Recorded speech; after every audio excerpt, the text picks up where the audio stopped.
But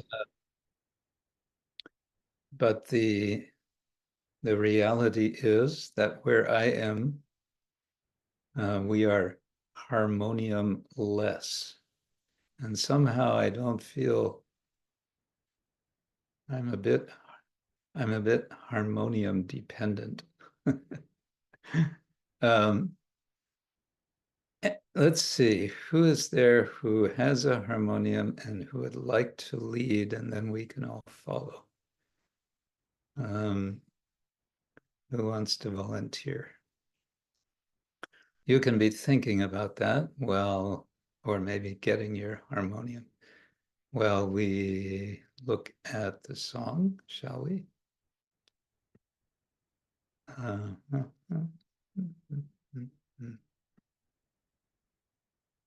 Okay, let's jump right into it. We could review from the previous, but let's go to Vaisnava Vijnapti, song number 3 from Prarthana.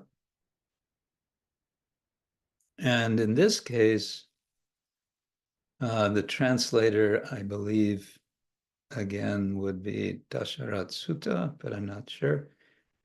He's combined all of the 5 verses into one, like one verse translation. But it's, I think, pretty simple. Bengali. Ki rūpe pāibo sevā durācāra Sri Guru Vaisnavas rati na hoilo āmāra. So it starts with this question word, ki, but it's ki rūpe, which rupa means form. You could say, in what form? And then that kind of comes to mean how, which in Sanskrit would be katam. Ki rūpe paibo, and then we have this future tense, paibo, will acquire, will receive, will obtain. So ki rūpe paibo sevā durācāra. Mui is, it's a kind of poetic Bengali for ami, for me. And durācāra, he's describing himself. I am one whose acāra, whose behavior is dur, is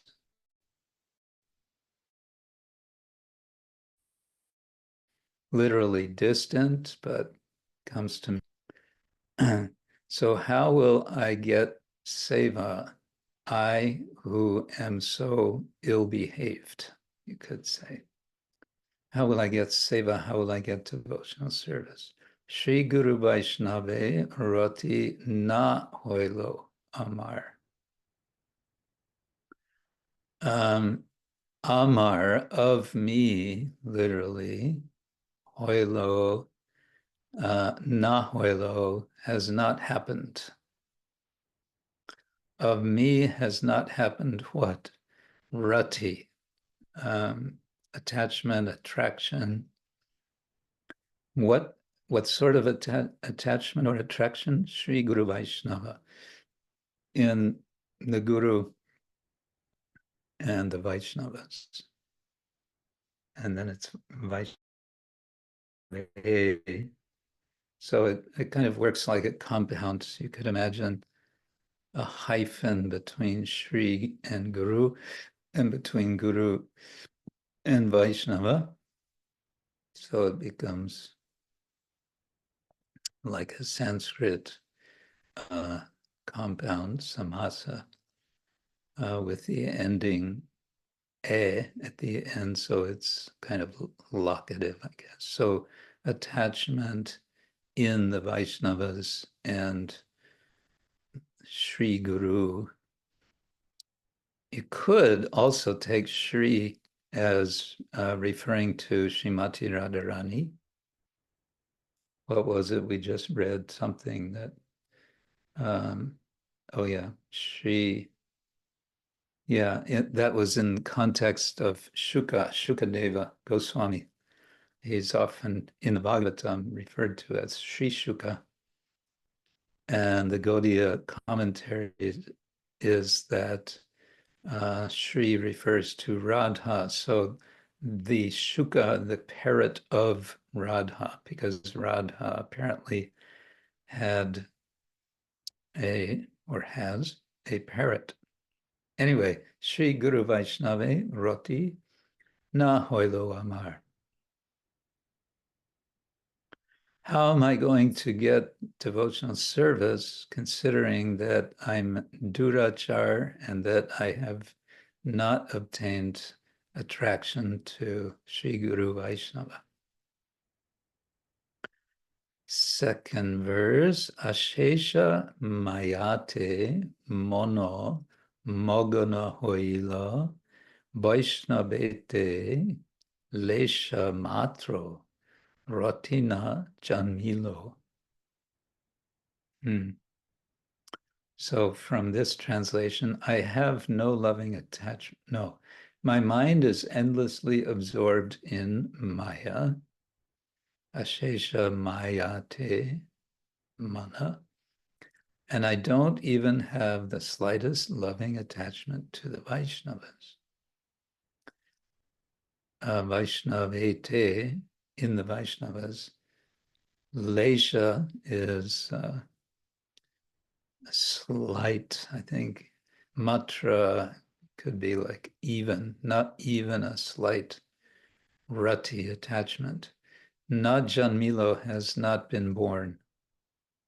And in the first line, magana is a stretched out magna, where magna means absorbed or sunk, like sunk in water.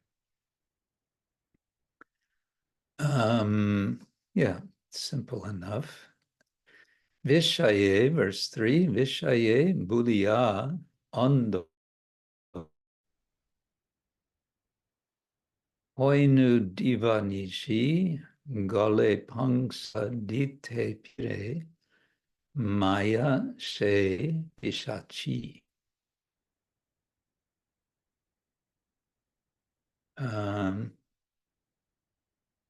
I've been blinded due to being absorbed in sense gratification day and night. Anda means blinded. And hoinu is the past tense of, I believe, it must be first person past tense of to be. So I was, or I became, bhuliyā, having forgotten. And that's this gerundive, not gerundive, gerund, bhuliyā. So having forgotten, vishaye, in material objects, in matter, I became blind. Anda hoinu. Divā-niśi, day and night. So it's kind of, the syntax, is, you could say, poetic. Because you wanted to say day and night, I was being forgetful, day and night, absorbed in Vishaya. Anda hoinu, I became blinded, something like that. I suppose you could say the other way around, being blinded, having forgotten, being blinded, day and night I was absorbed in Vishaya. Gole pangsa dite pire maya she pishachi.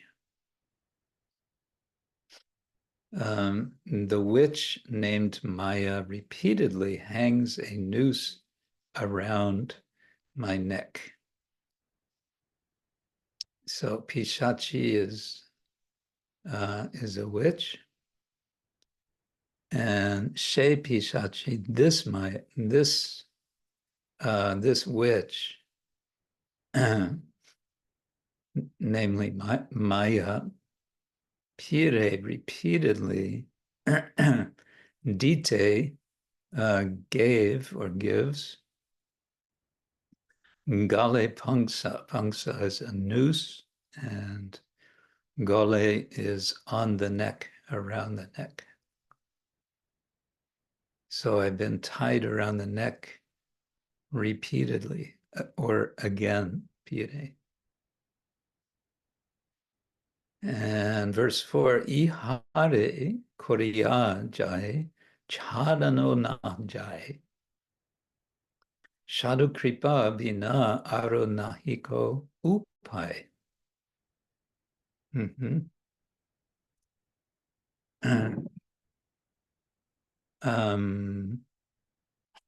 am I? There is no way to defeat her or give her up unless I attain the mercy of the saints. Yeah.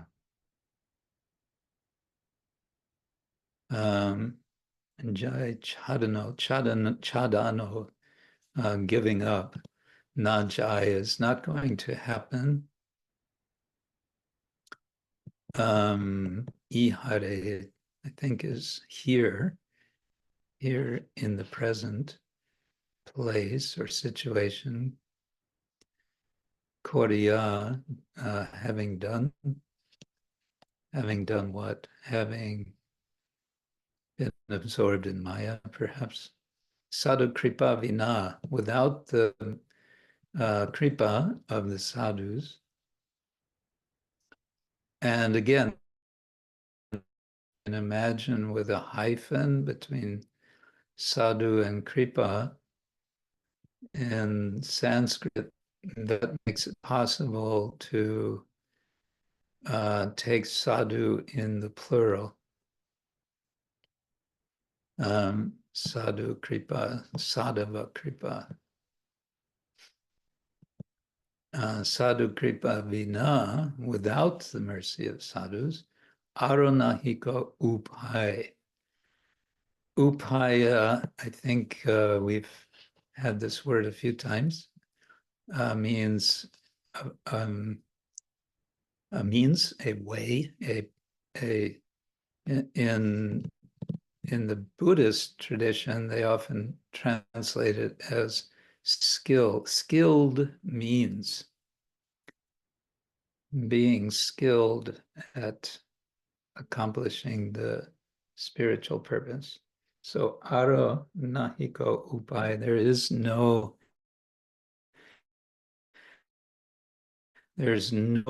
more chance, there's no more opportunity, there's no more way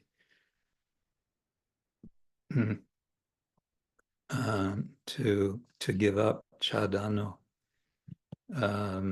this attachment. And finally, adosha daraśi prabhu patita udhara. Ebar narottame koroho nistara.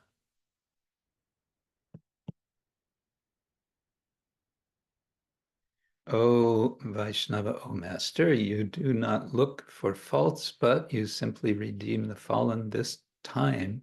Redeem this Narottama. Adosha daraśi. So daraśi is stretched out, darshi, to add one syllable.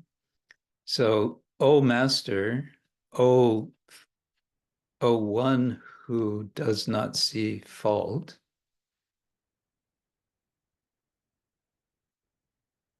patita udhara, and here we sort of want it also to be with a hyphen between patita and udhara, so it becomes, O you who raise the fallen.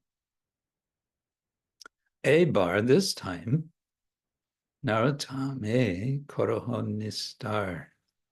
And koroho is, I think it's this imperative form with a little emphasis, extra ho on the end. Koro ho.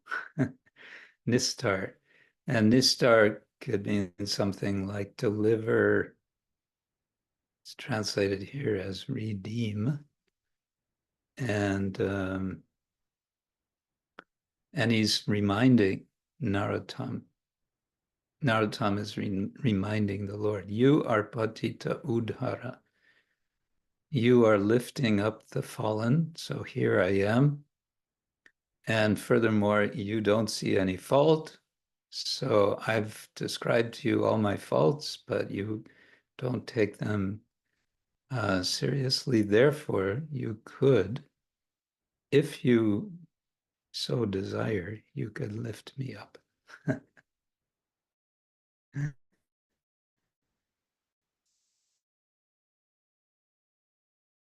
Like that. Yeah. Okay, lead us in song.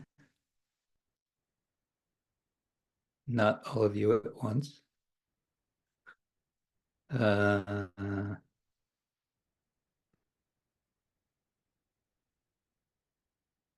Let's see. Oh, we're still dealing with translations issues.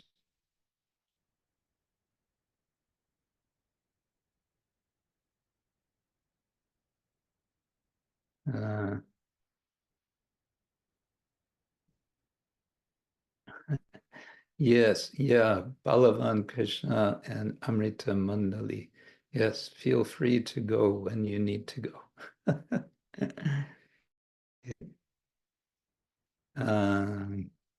Okay, well, you continue to decide. Oh, actually, I'll do like this. Madhujivan, could you please come this way and ask Tikshna Rupa, who is outside speaking with, I guess, one of his patients, if they could just move further away, it's actually quite distracting. That would be helpful. He has a loud voice.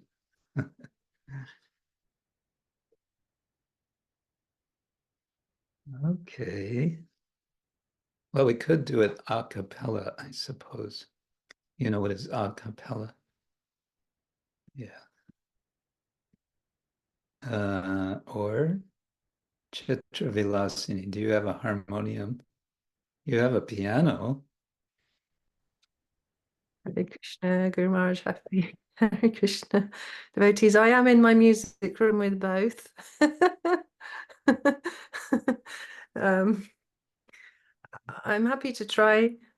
It may not be very artful, but if you want me to try, I'm happy to. You're going to play your piano? I also got harmonium.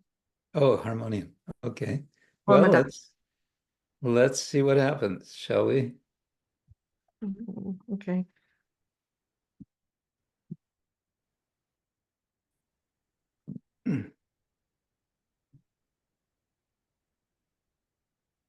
This means basically you're doing, because of the delay factor, we can't really respond to you as we would like. So we're going to have to respond individually with our microphones off.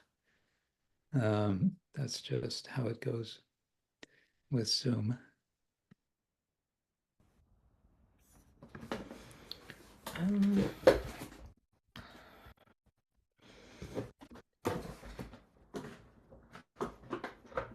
Setting up harmonium. I've not sung this before, so the melody that I'm looking at is we usually just do in a, there's probably a name for it, but this is what would be called a payar verse, and that means ki rūpe pāibo seva mui durācāra Sri Guru Vaisnava rati hoilo āmāra. Like that.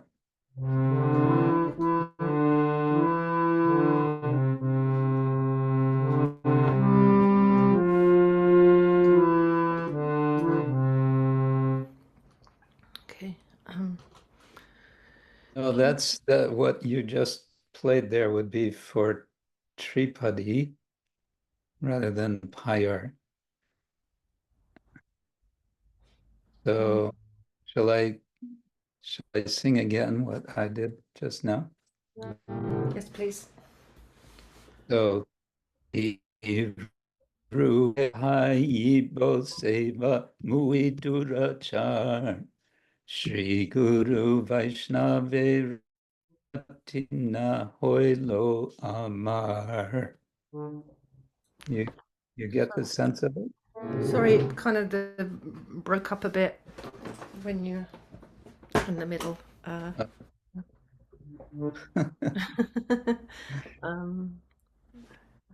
Once yeah. more.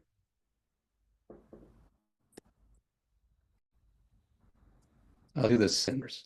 aśes māyāte magana hoilo Vaisnavate leśa mātra rati janmilo.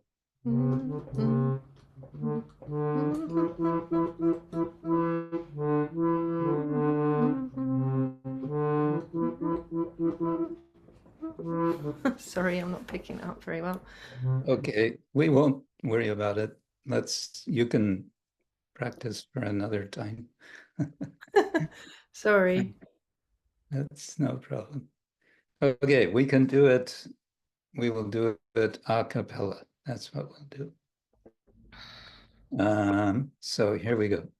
Ki rūpe pāibo sevā mui durācāra Sri Guru Vaisnava rati hoilo āmāra Rupe pāibo sevā mui durācāra Sri Guru Vaisnava hoilo āmāra.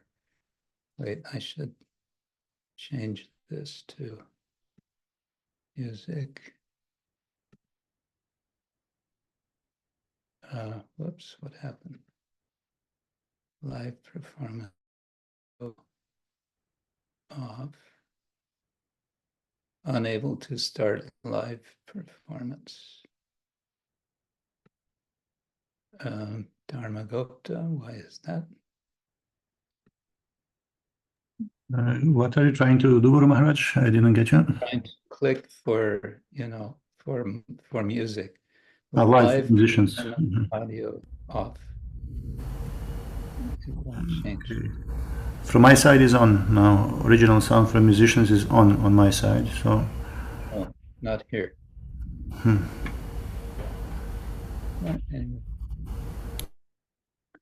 Okay. Continuing. aśes māyāte mana magana hoilo Vaisnavate leśa mātra rati janmilo. aśes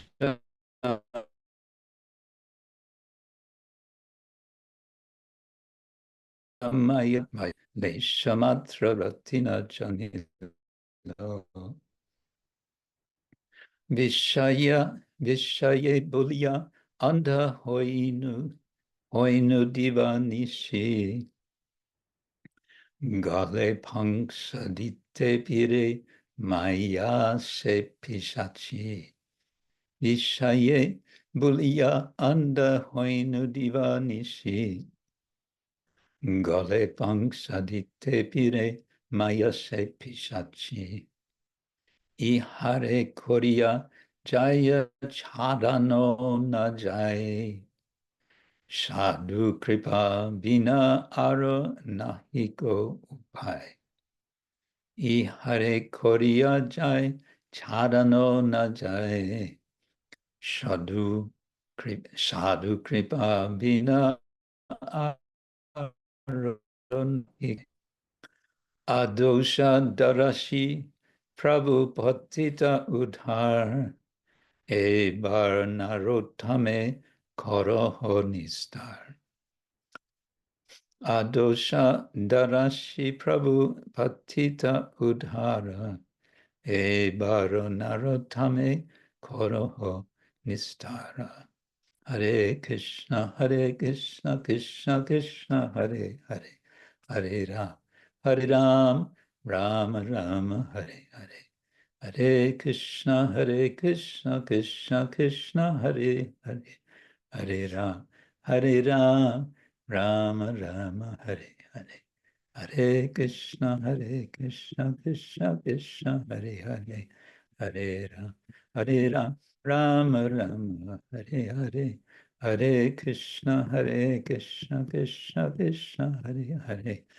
Hare Rama, Rama Rama, Hare Hare. Gaur Premanande. Hare Bo. Okay, somehow it's more fun with harmonium. They didn't have harmoniums at the time of Lord Chaitanya, so we should not lament. But they probably had much more musical voices than I have. Okay. Now, yes, thank you, Madai Jivan, for sending them away. Okay.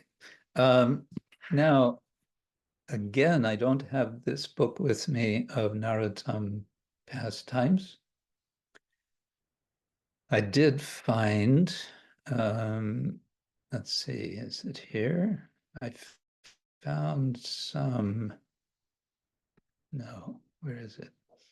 I did find some form of Narottama Vilas. Must be, yeah, here. Okay.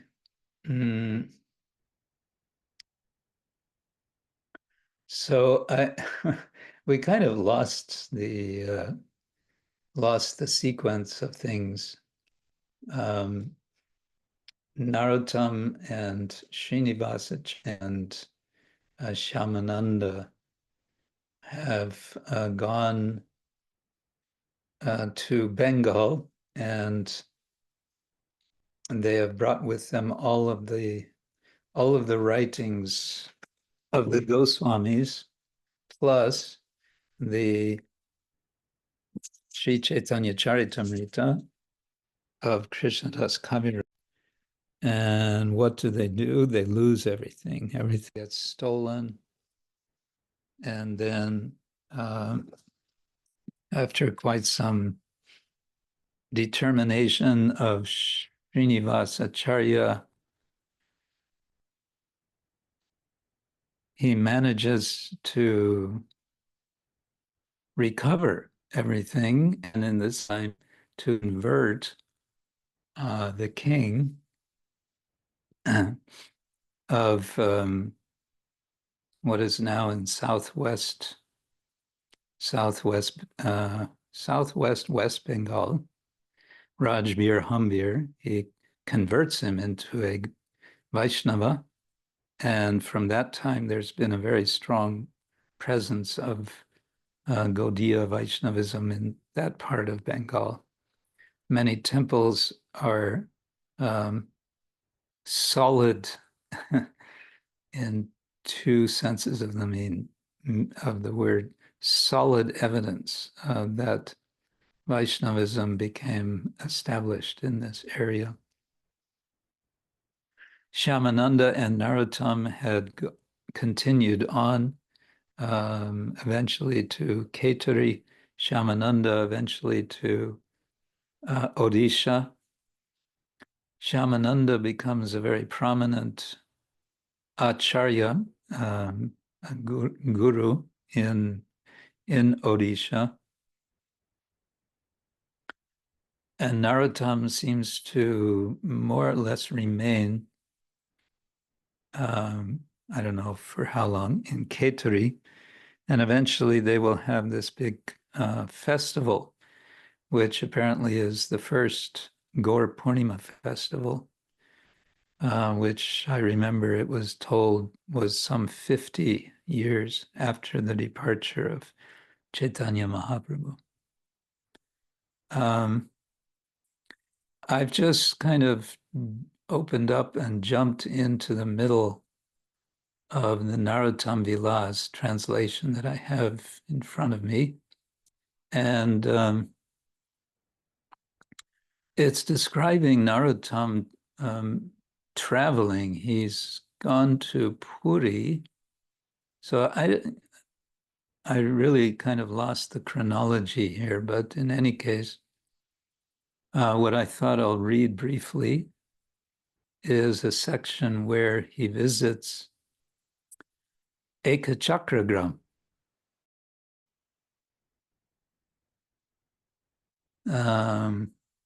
Okay, let's see where to go.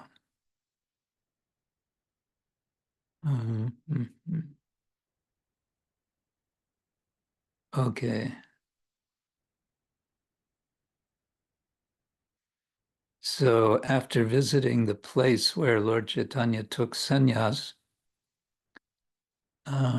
next morning, thinking of the lotus feet of Sri Nityananda Balaram, Narottama starts for Ekachakra in Radhadesh. And he comes to the entrance, he comes to the edge of Ekachakragram, and there is standing an old Brahmin who we find out is that Nityananda Prabhu himself in the guise of a Brahmin. And he asks Narottama, what is your name and from where are you coming? Where will you go and for what purpose? And Narottama explains who he is. He's Narottama, and he says he's just come from Puri, from Kshetra. And he says, I've come to the place of Nityananda, whose parents were Padmavati and Hardai Pandit, because I want to see the sacred places where Sri Nityananda Prabhu performed his pastimes. I live on the other side of the Padmavati in Sri Keturi. From here, I shall return there. So this old Brahmin hears this, he's appreciating how sweetly Narottama speaks. So the Brahmin smiles, and he doesn't say who he actually is, but he says, I know everything. Come along with me, I shall show you all.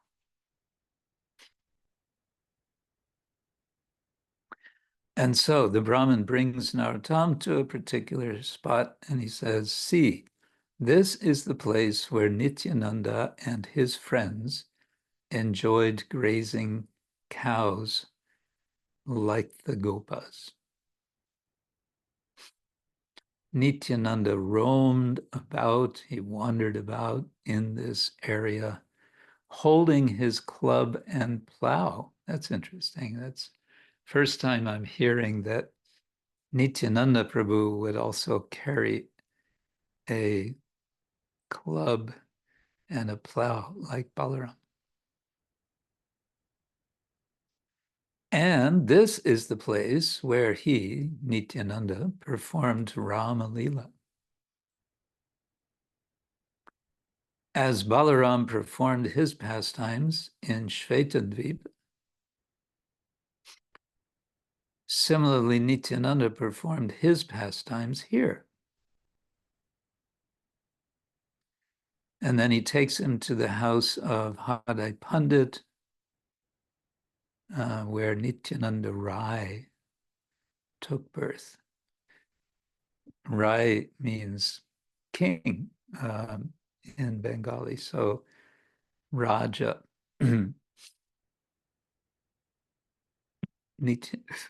King Nityananda.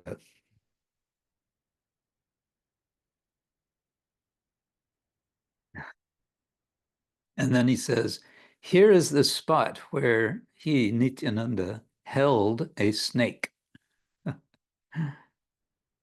And then he says, see over here, this is where his Guru Karana ceremony was performed. Guru Karana. Okay, so a samskara. I know of Chuda Karana, but I don't know of Guru Karana. Chuda Karana is where the hair is cut for the first time. It's a small child gets his hair cut for the first time. Now look at this temple of Vishnu where he used to worship the Lord. This is where that sannyasi came and ate and afterwards begged Nityananda from his father.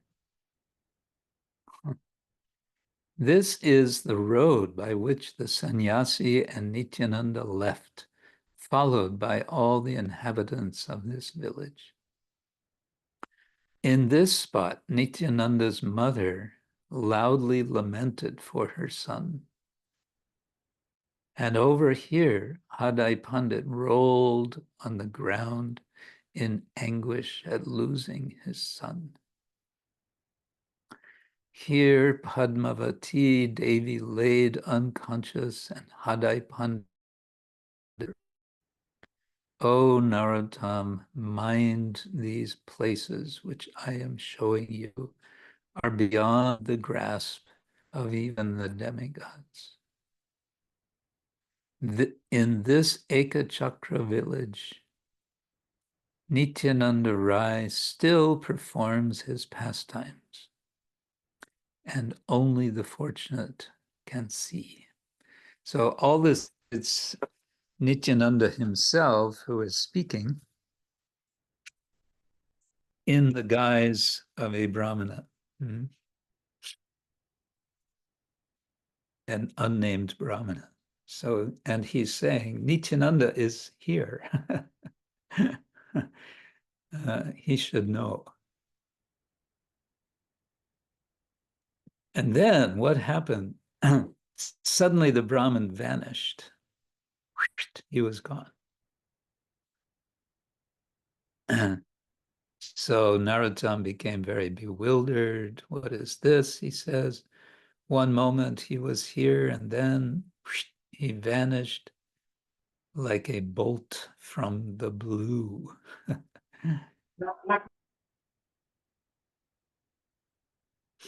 Narottama became extremely restless and thought, if I cannot see him anymore, I shall commit suicide by entering into fire. Narottama seems to be a very intense person. He's just met this Brahmin, and this Brahmin is taking him to places around Ekachakra, like a tour guide. But now this Brahmin has disappeared, and Narottama is saying, well, if I don't see him again, I will commit suicide. Saying this, Narottama began to lament pitifully. Well, fortunately, the story doesn't end there. Nityananda Haladar, who is an ocean of mercy, again appeared before Narottama in the guise of the old Brahmin. This time, the Brahmin suddenly turned into Balaram, carrying his club and plow, wearing a top knot on his head, and dressed in beautiful garments. Then, suddenly, Balaram turned into You guessed it, Nityananda Prabhu. Smilingly, he said to Narottama, "You are my favorite. I have no intention to deceive you. Very soon, all your desires will be fulfilled." And then he says, "But don't disclose, don't reveal to anyone that you have seen me here." And then after saying that, he disappears. Narottama is now stunned, and he's unable to move or speak, and for a day in Eka, and glorifying Nityananda Prabhu, the king of Eka Chakra, the son of Rohini, and the life of the most fallen souls, Narottama began his journey, or resumed his journey. Crossing over the Padmavati River, he headed toward Keturi.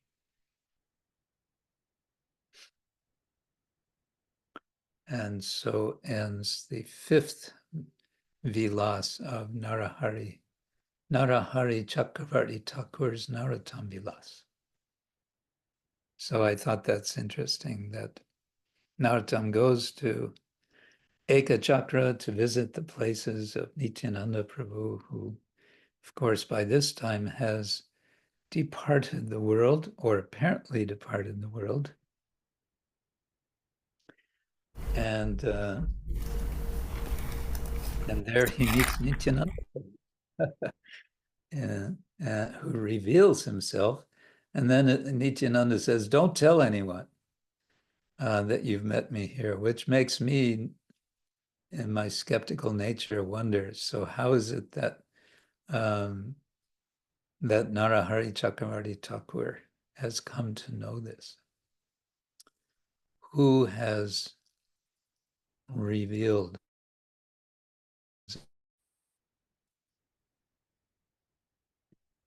Srila Narottama Das Thakur ki jai. Okay. One moment, I'm going to be right back.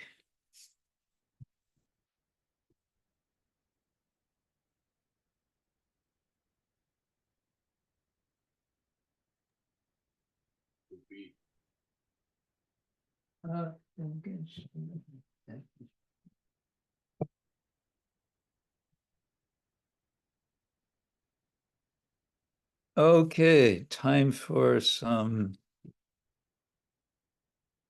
show and tell.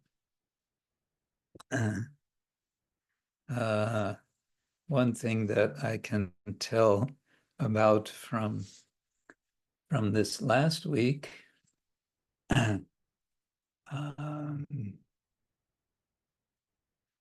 in Berlin, there was a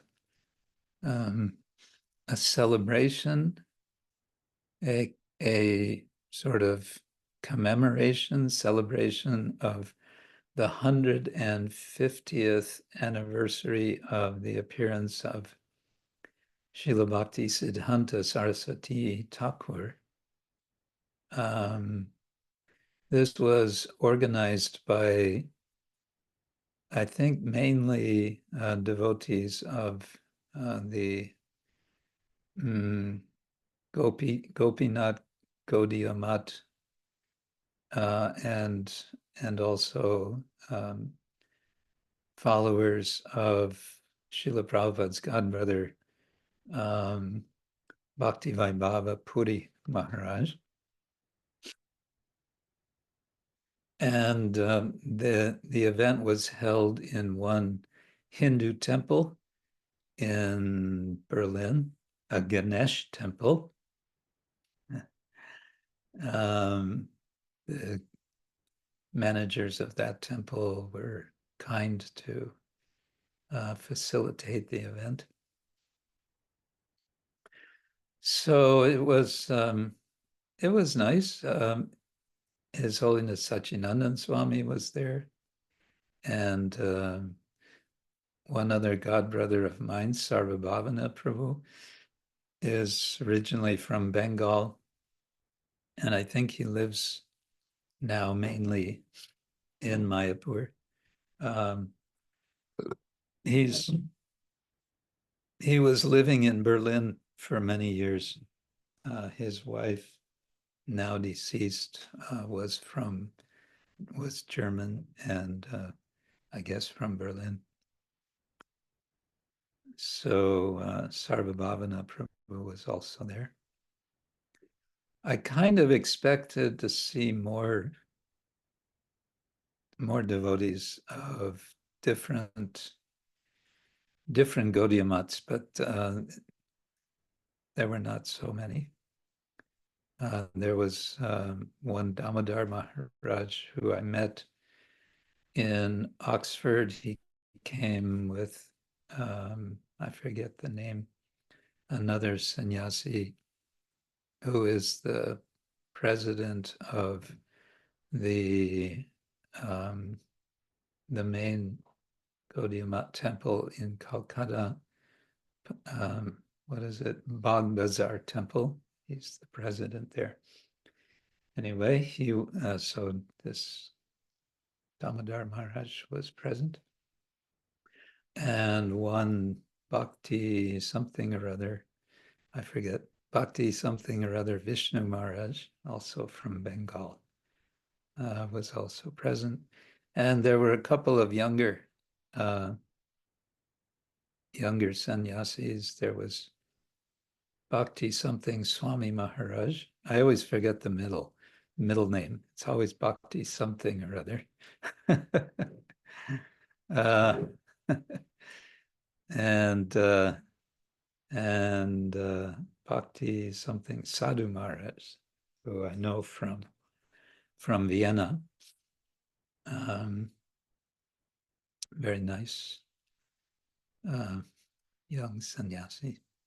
Anyway, it was a nice event, and so we gave short talks. 4 or 5 of us gave short speeches, and then at the end, Sachin did lead kirtan, and that was very nice because, when he leads kirtan, it's always lively. He started sitting, they sat with a harmonium quietly, bhajan, and then after some time he got up and he invited everyone in the crowd to get up and join. And then in the end, everyone was jumping and dancing. So it ended up being sort of a Hare Krishna ISKCON event.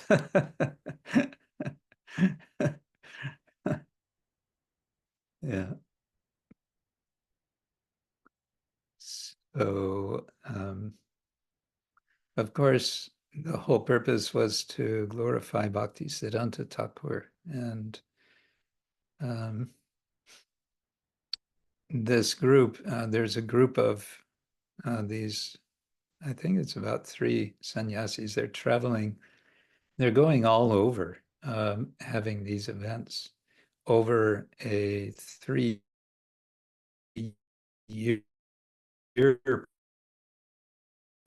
period. They started about a year ago. And I think they were going to Prague. I don't know if ISKCON Prague devotees are aware of this. They were going to Italy. Do you know anything about this, Leela Purushottam? I wonder if the Vishnu Maharaj you mentioned is Bhakti Vichar Vishnu Maharaj? Yes, that sounds right. Yes. The president after the Acharya after the Bhakti Vaibhav Maharaj. He's in Europe now. Recently he was in Italy, so maybe he managed to get there for that function. And yeah, I haven't heard. I may ask Malati Mataji, who's running like a she's also originally initiated by Puri Maharaj directly in Vienna, and is running a center in the Prague. So if something is held in Prague, then probably it's either her place directly or she's involved. So I can get. Yeah. I think it's a good opportunity, to show some solidarity. That would be great. I'm a little bit skeptical with our ISKCON managers here that they could have like welcoming the idea, but maybe if they would be invited, it could work somehow. Yeah, well, I don't know. In Berlin, we were invited, so I think they would also invite there. Yeah. Okay. Berlin has quite different mood and tradition in this. Yeah, that could be. It always was multi-Vaisnava or multi-Gaudiya place. Yes. Yeah. Anyway, you can ask around and see. Yeah, and you know when they're supposed to have it in a No, that's what I don't know. I didn't, get a list from them. contact Malati and see what's, because she knows about it for sure. Yes. Okay, good. What else? Anyone else? Something? Some news, some views, some ecstasies, some agonies and ecstasies? Guru Maharaj, Vrindapati Prabhu would like to share about his preaching in China. Okay. Yes. Hare Krishna. Hare Krishna. Just wanted to share my experience in China, because I was in China I actually only flew out there for 5 days before I was going to Bali. And in 5 days I never preached this much in my whole life. We had 5 days. I had really big bags under my eyes because I met in 5 days nearly 200 people. Wow. Just people who were coming to the programs. Some people already know this, but as you know, I used to live in China. I lived there for about a year, about 9 years ago, in Hangzhou, in Zhejiang province, which is about 3.5 hours away from Shanghai, in the same province. And we did a really nice program because the government doesn't really like people meeting in groups and forming religious groups in China. I did, to put it mildly. To put it mildly, yeah.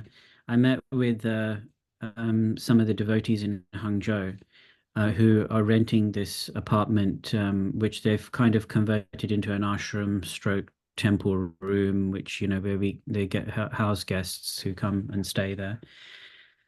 So I went and met with the devotees there. I did two seminars. One was a question and answer session for existing devotees who had a lot of questions on philosophy, Bhagavad Gita, and deity worship. And then we did a very high-end program on one day where we had they managed to hire this very, very expensive venue. I don't know how it happened. They said it was some sort of miracle that happened. I couldn't understand. It was all happening in Chinese. So they managed to get this building, and they said, we don't normally get a building like this, but we managed to get it. And they invited a lot of people. And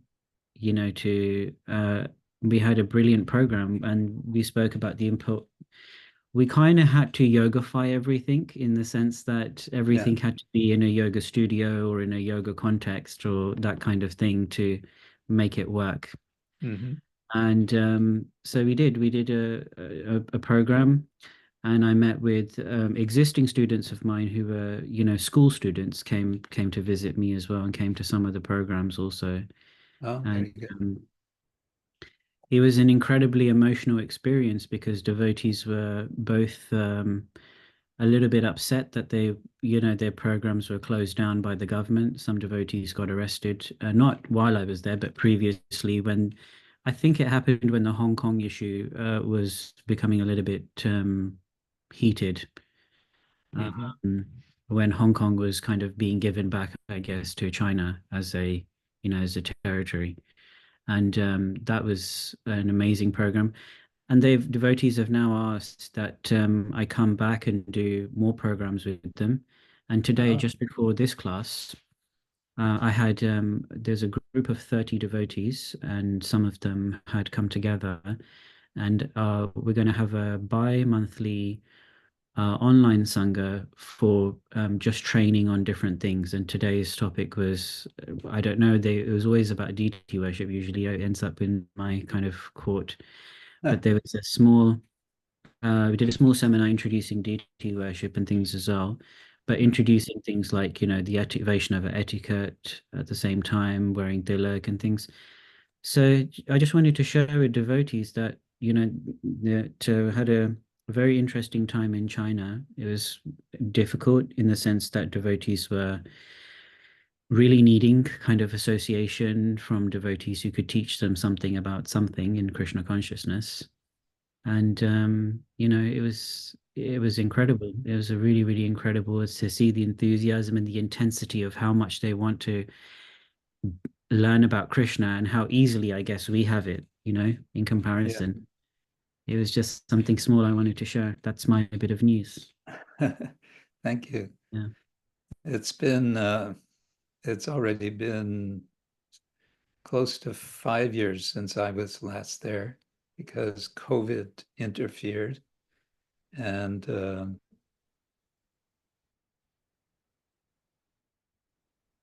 I've been a little just also because of the changing political situation. But it's nice, it's encouraging to hear that you could just sort of descend in and charge them up and beam me up, Scotty. Yeah. Nice. So that's good also, you're doing online talks with them. Very good. Yeah, today was the first session we did online. And we originally thought we'll just have a once a month program, but the feedback that we got afterwards was like, well, we need to have probably a little bit more regular than once a month. So I kind of just said, okay, twice a month rather than every week. But it's inspiring. It's also scary because you don't know who's watching through which medium. Yeah. And, when I go there, what's going to happen? It's quite unnerving. Yeah, in a way, you can probably assume that you are being watched. Yeah.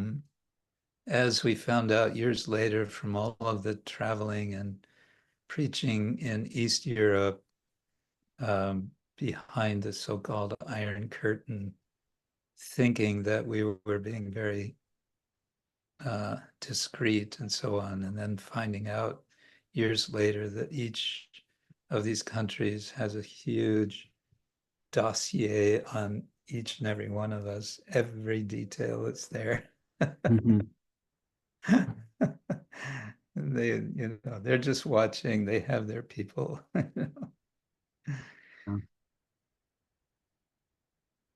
Okay, good. Thank you. Thank you very much. Leela Purusha-sukta. You have your hand up. Krishna Maharaj, I just wanted to ask one little question, if I can. You mentioned when you were translating the bhajan, you mentioned that you've been just recently dealing with this Shri word and the interpretation in regard to Shri Shuka Vacha.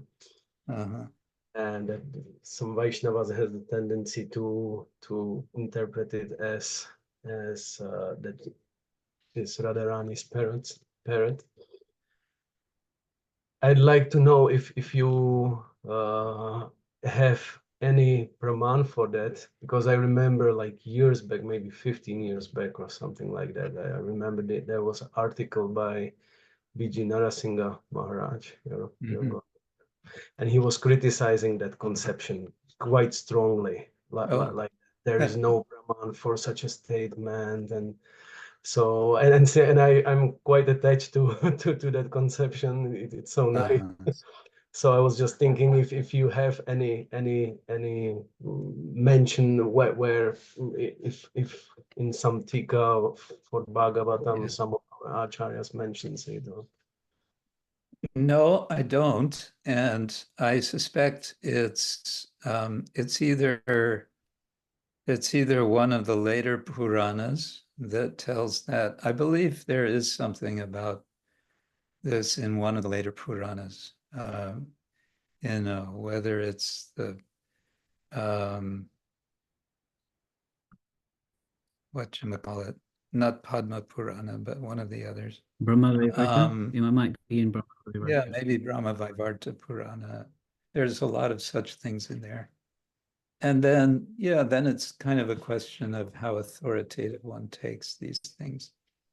Usually what's decisive or definitive is whether any of our acharyas refer to it. And in this case, I can't say they do. There's, of course, tons and tons of local traditions, like in Vrindavan, which are folk, you can say just folk traditions. And a lot of these things are a mixture of, a mixture of folk and shastric and everything in between. Okay. So I don't know. But yes, you mentioned Narasimha Maharaj. He was very much a stickler on authority, having proper praman for things. Yeah.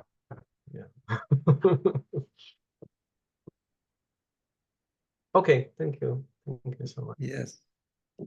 All right. Yes, There- Guru. News and views. What's that? Yes, Guru Maharaj. Mm-hmm. I would like to have a little advertisement of this book of yours, Voyaging Through the Bhagavatam #2. Uh-oh, here comes an advertisement. When you signed the book, you were asking me, why do you need a book?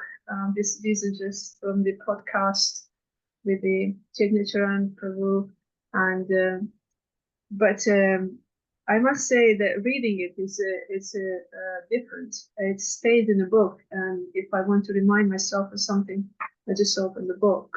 That's one thing. And another thing, I decided to read this book on the days of appearance, days of different avatars. So tomorrow is Vamanadev's appearance day. Yeah. And on the page 127, you can find a Brahma dwarf discussion between Chaitanya and Guru Maharaj. And that's volume 2. that's volume 2. Yes, that's volume. Yes. And I also have a question. It's one of those questions that I come up with, and I actually don't know why they do come up. So how do we actually know Guru Maharaj, like historically, the appearance days of the avatars? Because that the appearance days were like in different yugas and long time ago. And is there like a system, or is there like a some? That sounds like a question for Rasudari Hari. Huh? He's shaking his head.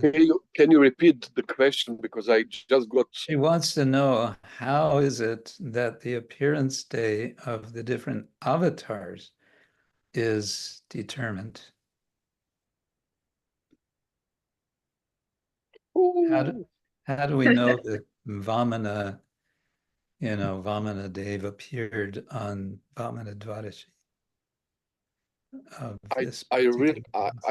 Maybe you read recently about Hari Parshad's Facebook message about Balaram Appearance Day, Purnima. No, I didn't. So he says that there is no Shastra confirming this. This is just tradition. Most probably from Bhaktivinoda Thakur, Sanga Swami, in that line.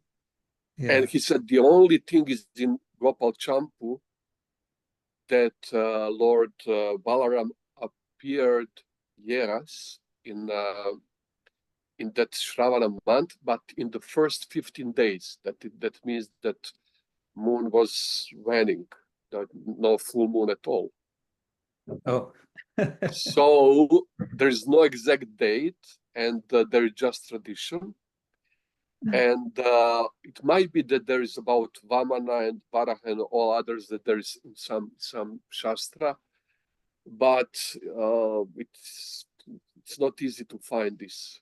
I really have to. Sometimes I spend 1 to 2 hours daily trying to find just some point, from Shastra around, and it's not possible sometimes, And I didn't, regarding this, I really don't know exactly where this is stated. And there are many things in our calendar which is a little bit strange.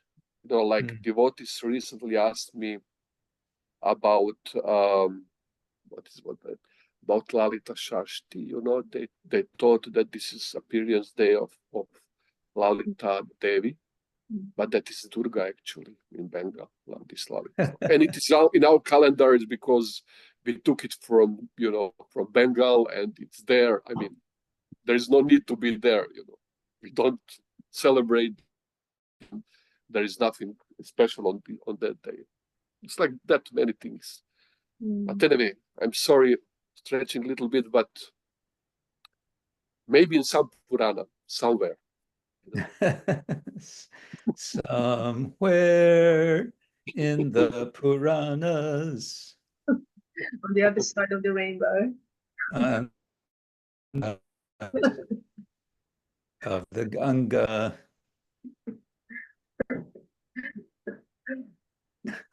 Thank you. But I think here is maybe where we can say that tradition is a kind of pramana.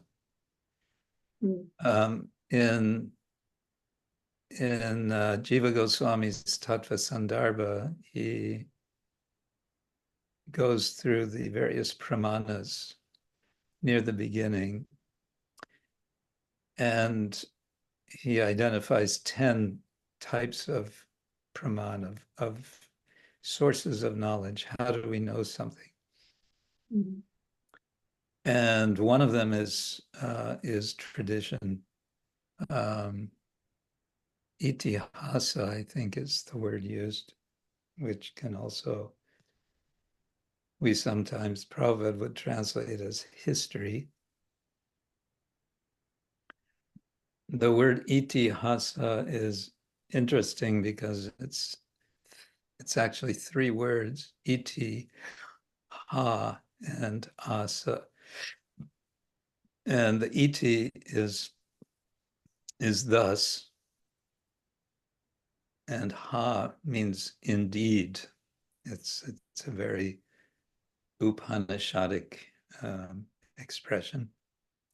And asa, happened. Indeed, thus it happened. Or thus indeed it happened. So my point is that tradition, although Jiva Goswami doesn't give it that much value. but just to point out that it is a kind of praman. And we could say specifically with regard to festivals, Bhaktivinoda Thakur speaks about 3 types of festivals. One is family events, like commemorating birthdays and so on. One is just cultural, possibly local celebrations based on some tradition or another. And the third type is Vaisnava festivals. Of course, when we think of Vamana Dvadashi, we want to say that's a Vaisnava festival. It's not a family or a local tradition. But that's as much as I can say about how we find these. I've always wondered, when was Prahlad? What's the appearance day of Prahlad? I've always wondered. Yes, there are some questions that we can't find answers to that. But roughly speaking, you're saying, Guru Maharaj, what I understand is that it's important that we celebrate the appearance days of avatars, so whenever they may be. Well, in one sense, it kind of doesn't matter which day it is, it seems to me. If everyone agrees, okay, today we're going to celebrate the appearance of Vamanadev, then, that's fine. Because, yes, as Rasodari Hari points out, Krishna is Bhavagrahi Janardana, not Titi Graha Janardana. Thank you. Thank you very much.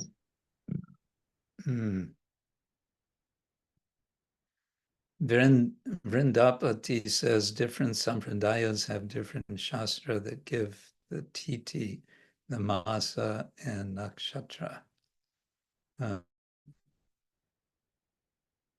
Which means different sampradayas have different dates for different events, I guess. Okay. Who was it? Was it you, Dira Lalita, who said you wanted to share about your reading of the first chapter of 3rd canto? Or was it someone else? No, that was, who was that?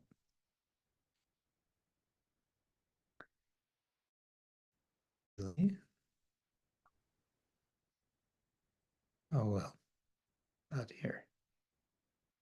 Anyway, this is my friendly reminder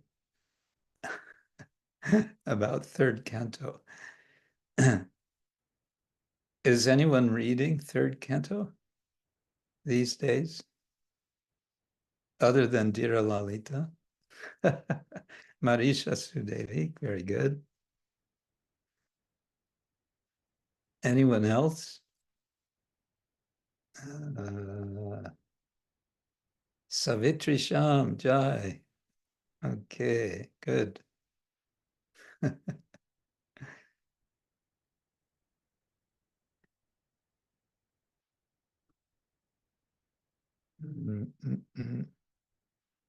Leela Mayurada, you're translating?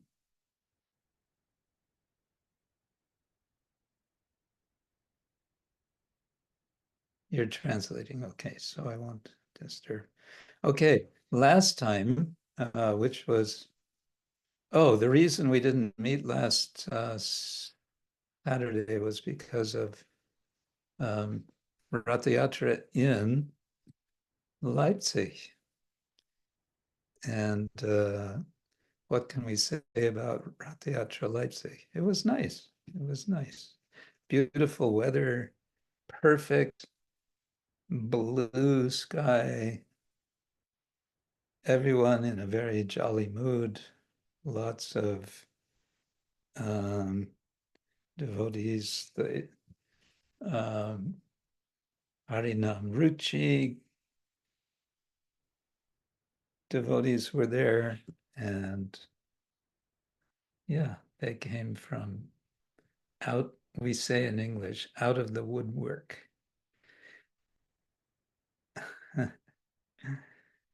Jagannath Rath Yatra in the West is the event where devotees come out of the woodwork.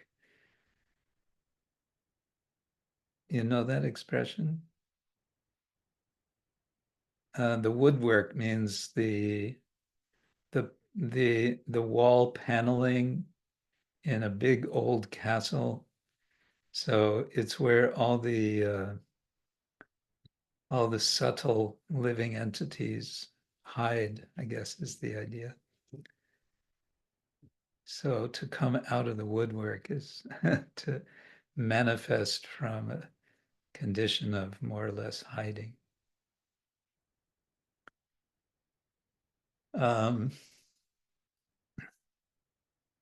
And let's see, what else about, well, the last time I was in Leipzig, Ratha Yatra was, we remembered, was in 2013.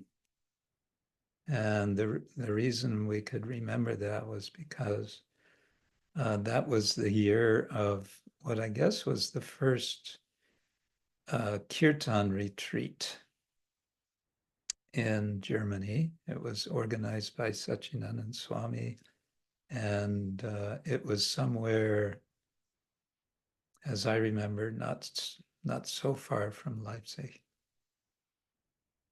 So we had that kirtan retreat, and then after that we came to Leipzig for the Rath Yatra.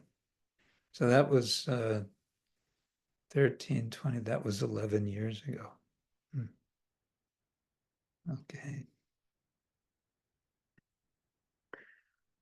Kshetra Vilasini. Hare Krishna, thank you. About the writing for the third canto. Mm-hmm. Because I'm reading another part of the Bhagavatam, I've reading a small bit, I've been attracted to reading a small bit of the third canto. In order to write, are you suggesting that you're reading through the whole of the third canto and then No, choose? no, that's not necessary.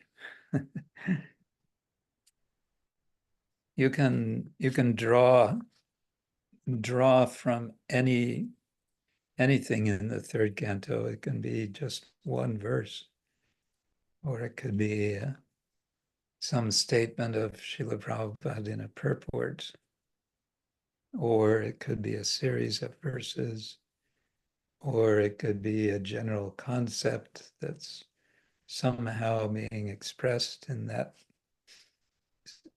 the third canto, like that. Okay, thank you. Mm-hmm.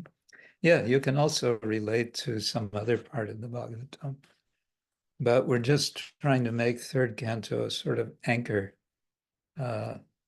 for reflection. Yeah.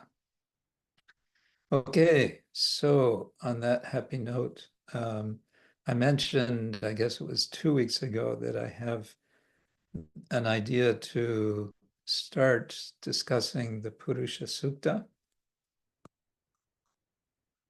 And I think we got some general agreement from you that this would be something to do. So I'm going to start with, I'm going to rely to a large extent on this small edition, which was produced by Gaudapada Das, who has included, I think he's done a nice job of including, referring to commentaries. No doubt this could be expanded almost unlimitedly, because I'm not surprised if there's whole libraries of commentaries on the Purusha-sukta. We heard last time, Vijnapti, you mentioned that it's found not only in the Rig Veda, but also in the Yajurveda and I guess elsewhere. That's also mentioned here. So maybe it's good to start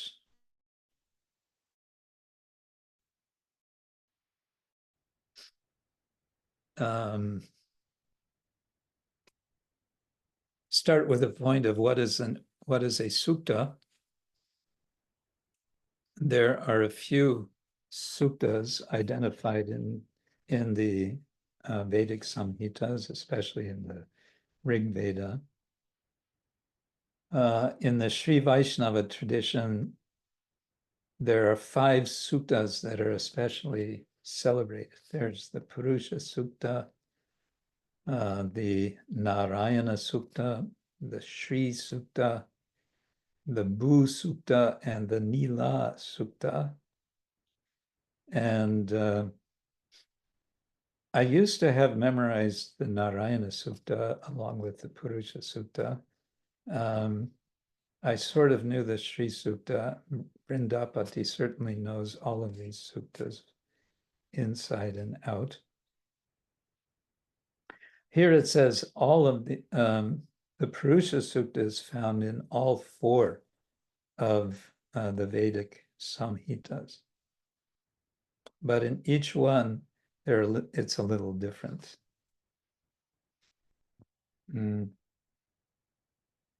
So the one that's focused on in this book is from the Rig Veda, and it has 16 verses.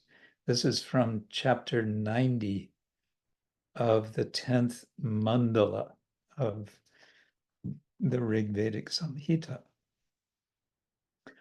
And so it begins chapter 90, or to put it another way, this is the 90th,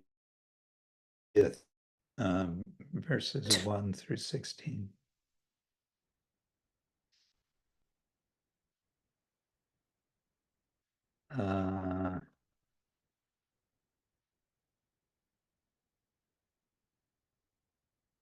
Yeah, a little about the Rig Veda. I mentioned mandala, so there are 10 mandalas. Mandala means circle, but these are 10 collections of hymns. And these are used in sacrificial activities. Each line, each stanza, or each verse of the suktas are called rich. Rich, R with a dot and a C is a rich, from which we get Vrig. This is the Vrig Veda, R with a dot, G. You could say without the Sandhi, it would be the rich Veda, I guess.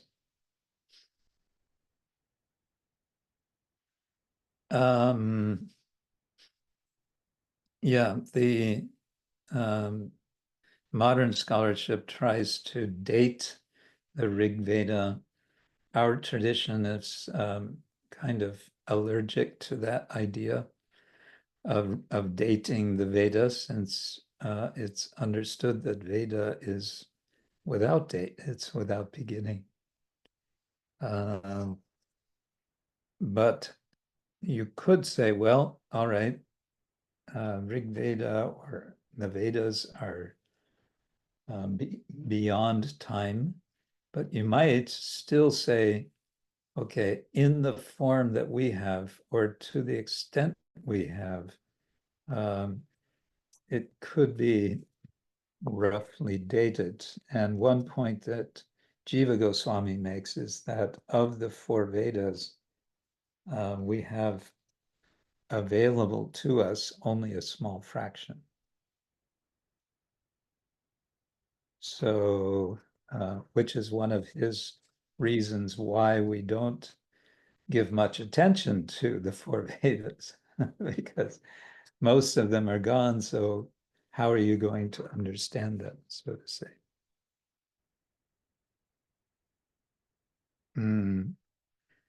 Okay, our author here, Gaudapada, points out one verse from the Bhagavatam, from the 11th canto, chapter 21, verse 35, Veda Brahmatma Vishayas Trikanda Vishaya Ime Parokshvada Rishaya Parokshang Mama Cha Priyam. The Vedas consist of three parts, namely rituals, worship of the gods, and Brahman realization. And they explain that the soul is Brahman. Veda Brahma Atma Vishaya. The Vedic mantras are esoteric, Parokshvada, and the Vedic seers, Rishaya, speak in esoteric terms, Paroksham. And then Krishna says, Mama cha priyam. I too prefer an indirect mode of expression. I always found this very interesting. Srila Prabhupada gave the name Bhagavad Gita as it is to his translation and commentary to the Bhagavad Gita, in which one of his main messages is that Krishna's message is very clear. It's very straightforward. You just have to accept the mood of Arjuna as he heard the Bhagavad Gita, and then you will understand Krishna's message, suggesting that it's very clear, very straightforward. And then you come to 11th canto Bhagavatam, Krishna speaking to Uddhava, and he says, you know what? Actually, I expressed in an indirect way. Parokshavad. He likes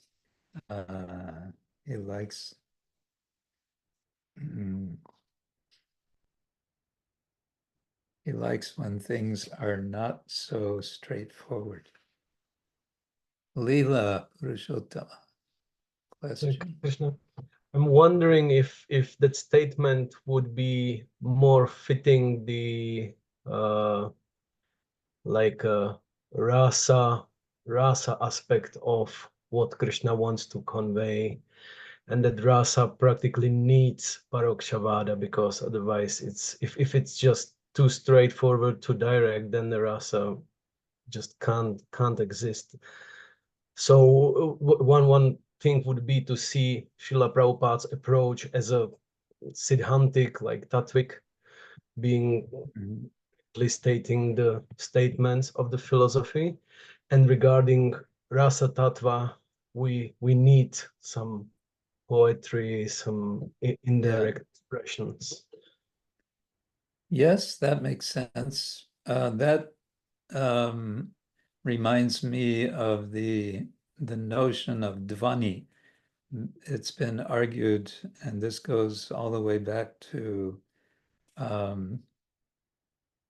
Anandavardhana, who was a big acharya of the Kashmir Shaiva tradition, wrote a book called Dvanyaloka, or a view of Dhvani, in which he argues that the essential feature of poetry is suggestion. Dhvani, in this sense, means something is not said directly, it's hinted, it's implied.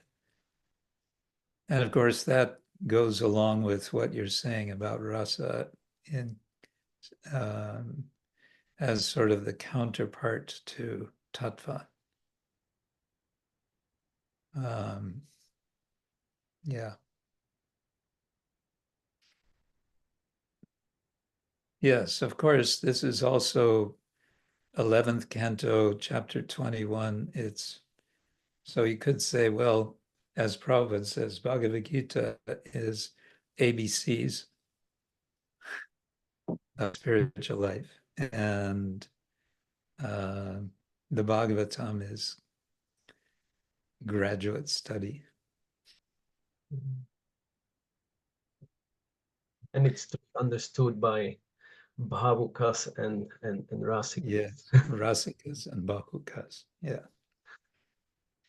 So then Gaudapada goes on to point out the Purusha-sukta of the Rig Veda has 16 verses, and the first 15 of them are in the Anushtup meter, and the final verse is in Trishtup. And he says these 16 drops are profound like an ocean. The symbolism is deep. There are many layers of meaning. And now he gives an example of how this multiplicity of layers is there. For example, the Purusha, Vishnu, is called Shodashakala. He has 16 parts. Shodasha means 16. Kala means parts. And this is mentioned in the Bhagavatam. He gives 2 verses where this is mentioned. So Vishnu is Shodashakala, and the world is also Shodashakala. And for this, he quotes from a very obscure text, Taki Brahmana, 8.1.16.4. And the Shatapatha Brahmana, 13.2.13. Shodashakalam va idam sarvam. Okay. Now we get an explanation why, and this is from our very own Srila Rupa Goswami, an explanation of why the Purusha is named Shodashakala.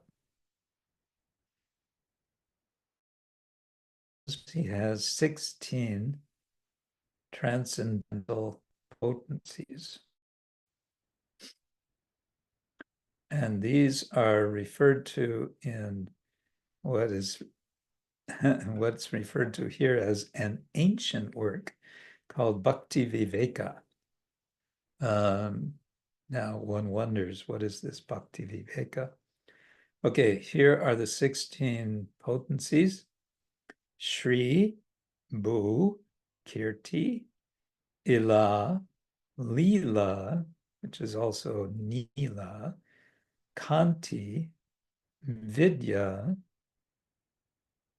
let's see, 1, 2, 3, 4, 5, 6, and 7. Okay, that's one group, and then the next group has 9.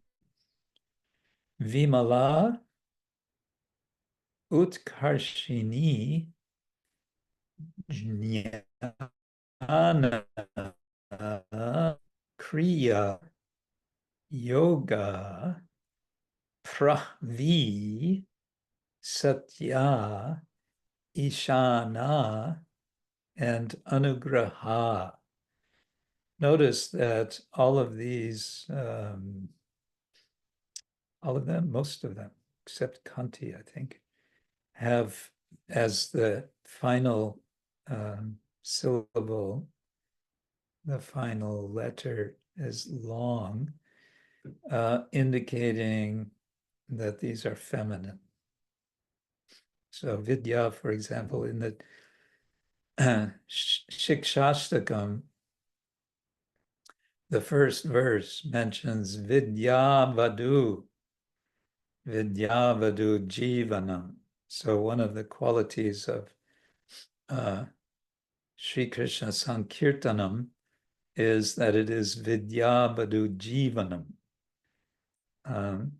It is the jivanam, it is the life. Prabhupada translates the life of transcendental knowledge, but literally the word vadu means wife, consort. So the consort of, I don't know if it's supposed to be of Sankirtan or of Krishna, but in any case, Sankirtan is the life of the Vidya wife, of the knowledge, the knowledge counterpart, you could say. Anyway, the point is all these energies are feminine. Shakti, they're Shaktis.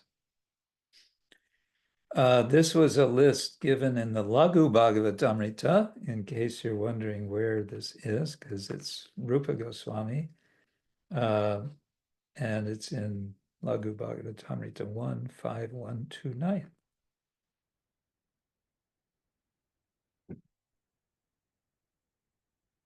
Jiva Goswami confirms it in another text.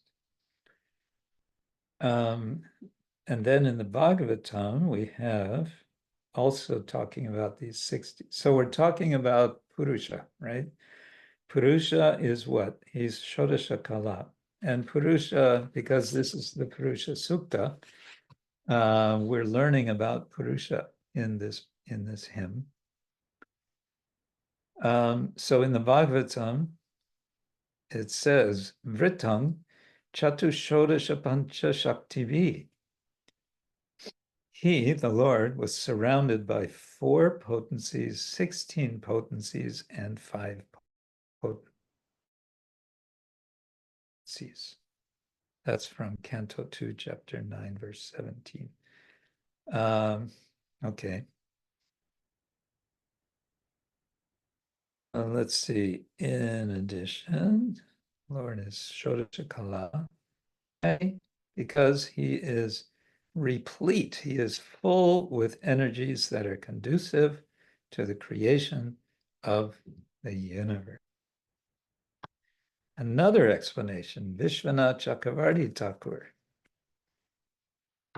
because he, Purusha, is like a full moon. Yeah, there is this understanding that the phases of the moon total 16. I'm not exactly sure why, because we have, in terms of days, we have Pratama, Dvitiya, Tritiya, Chaturthi, Panchami, Shodashi, Saptami, Ashtami, Navami, Dasami, Ekadashi, that's today, Dvadashi, Trayodashi, Chaturdashi, and then Purnima, right? That's 15. So I think we need more help from Rasodari Hari about this.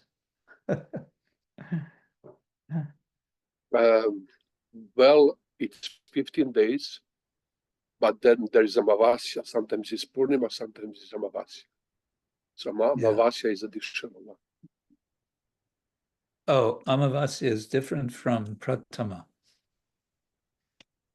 I mean, there is, how to say, let's say moon is waxing. So from the first day in Pratipat till the Purnima, it's 15.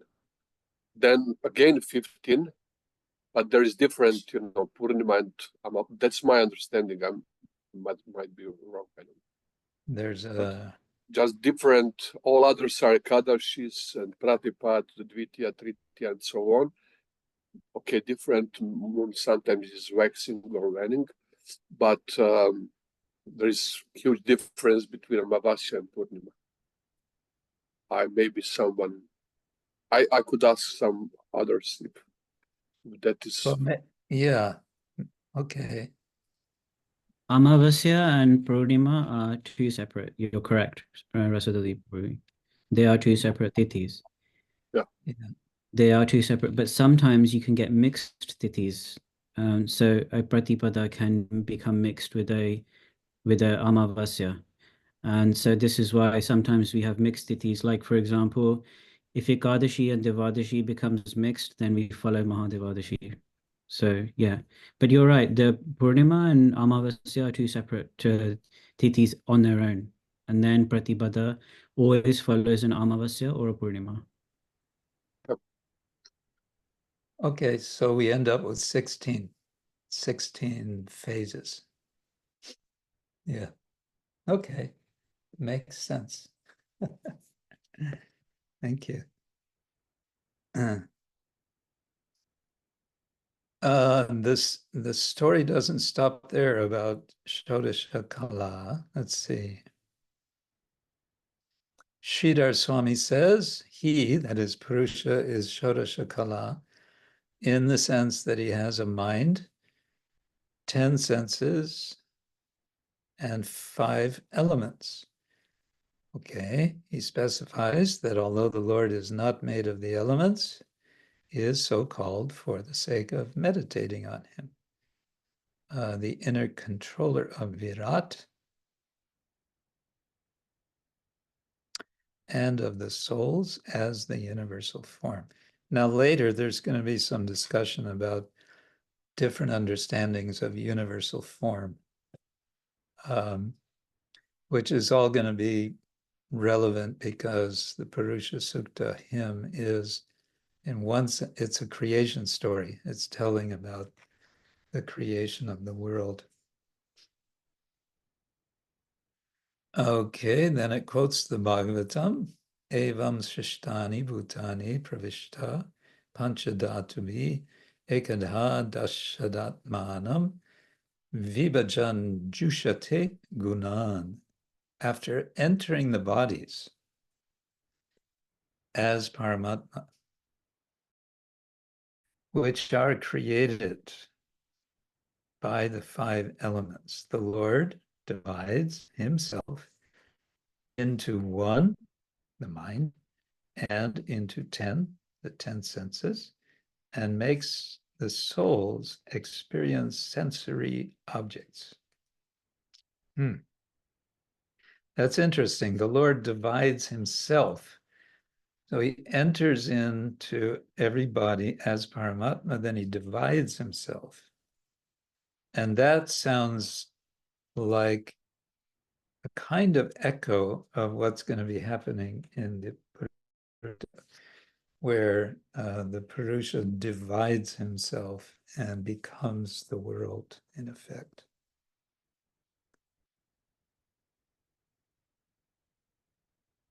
It is implied that he figuratively divided himself into the 5 elements as well. And it goes on. There are 6 questions in the Prashna Upanishad regarding Shodasha Kala, where Bharadvaja asks Pipalada about the significance of the Purusha's designation of Shodasha Kala.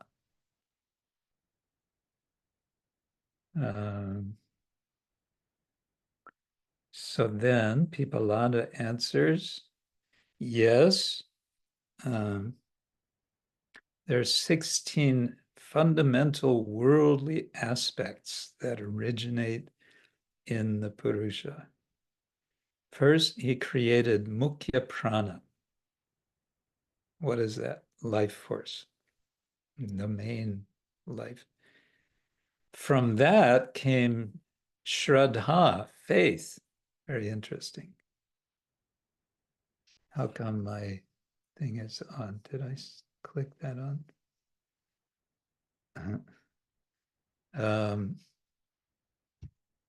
From that comes faith, the 5 elements, the senses, the mind, food, strength, austerity, mantras, rites, the world, and names.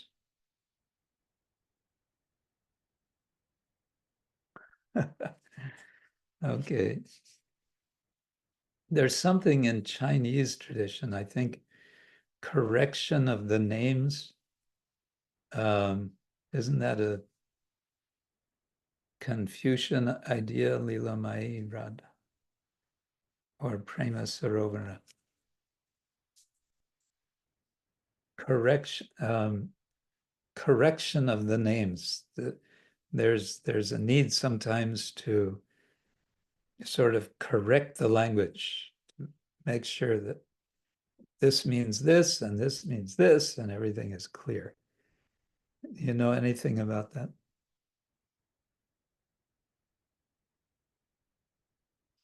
Prema Sarovara, you know anything about that?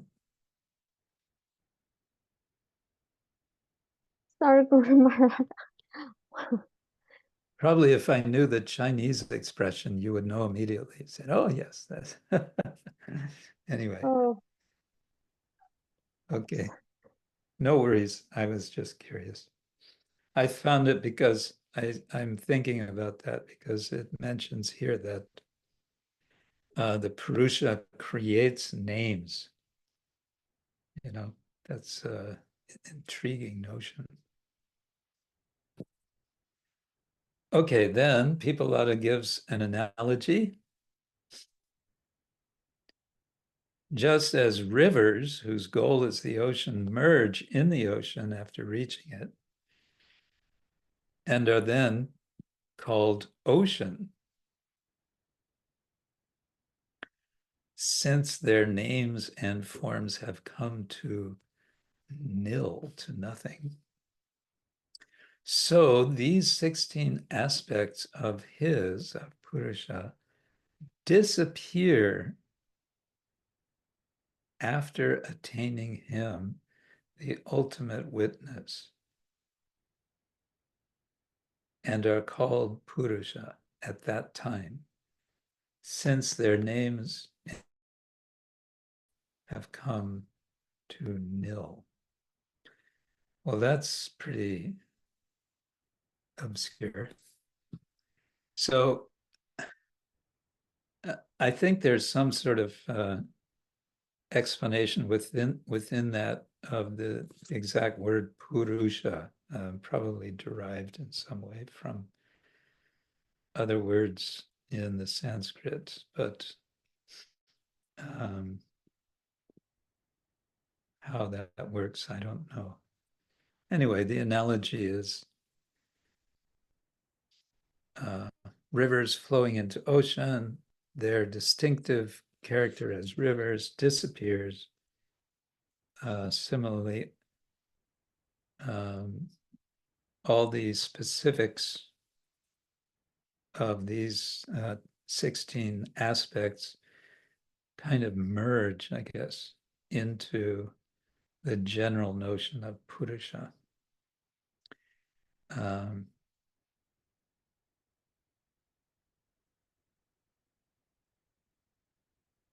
Pipalada said that these 16 aspects are in him, the wheel of time, like spokes are on the wheel of a vehicle. Okay. So that's a little bit about the name of this suktam, the Purusha-sukta, and a little about the word uktam. Sukta. Su-ukta. Oh, I didn't say that. Su-ukta means well-spoken.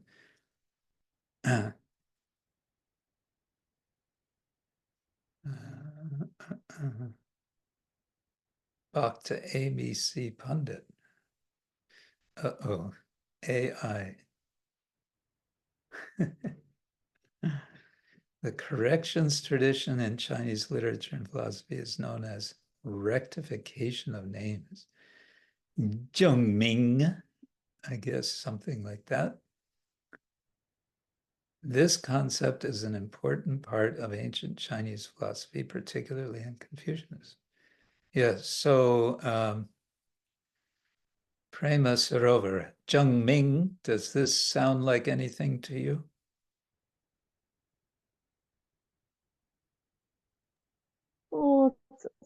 sorry, Kumar, I can't remember. Can you see the Chinese characters in this in the chat box? Can you see the chat? Do you see this message? Yeah. That makes sense. 证明. Yes. Okay. So I don't know how to pronounce it, but something like 证明. 证明. 证明. 证明. So then, yeah, rectification of the names. Yes. 证明. So can you say anything more about rectification of names? Oh.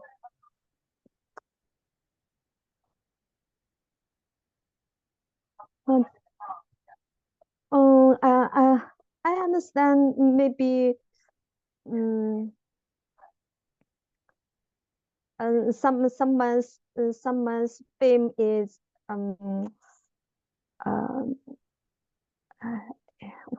how to say maybe someone misunderstand him or her and thinking that he or she is not a good man, and then he or she will do something to show that he or she is not what the other people think of him or her. Okay, we're also getting explanation from Bhakta ABC Pandit. AI. One meaning is it refers to the idea that social disorder stems by the improper use of names, and that social harmony can be restored by correcting the way names are used. Yeah, that's the understanding that I had vaguely. Anyway, that's neither here nor there. It's just something that came to mind when I saw that one of the things Purusha creates is names. Right, and on that note, here we are, we've come to that time of day when time to say goodbye. Let's see, where am I going to be next week? I'm going to be in New Shantipur. I don't know how the internet connection is, but I think it may be, oh, wait a second, South America lecture. Oh, I have to see what time that, oh, I think that's 5 o'clock, 5 or 6.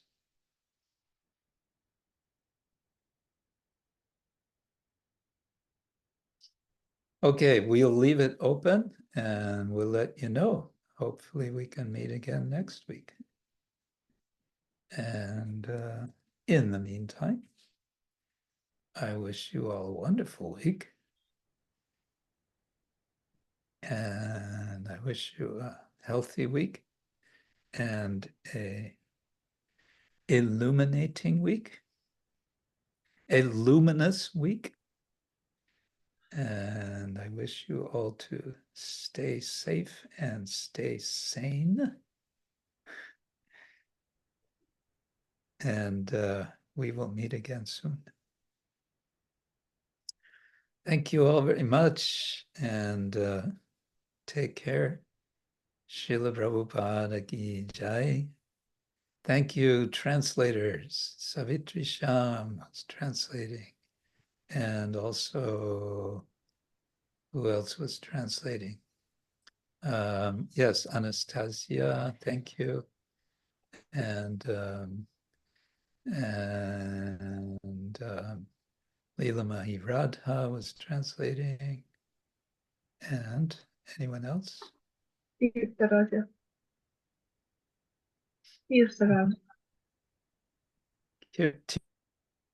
Tirtharaj, thank you.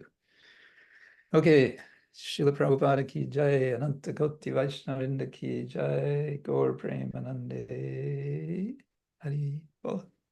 Thank you so much, Guru Maharaj. Thank you, Guru Maharaj. Hare Krishna. Krishna Krishna Maharaj.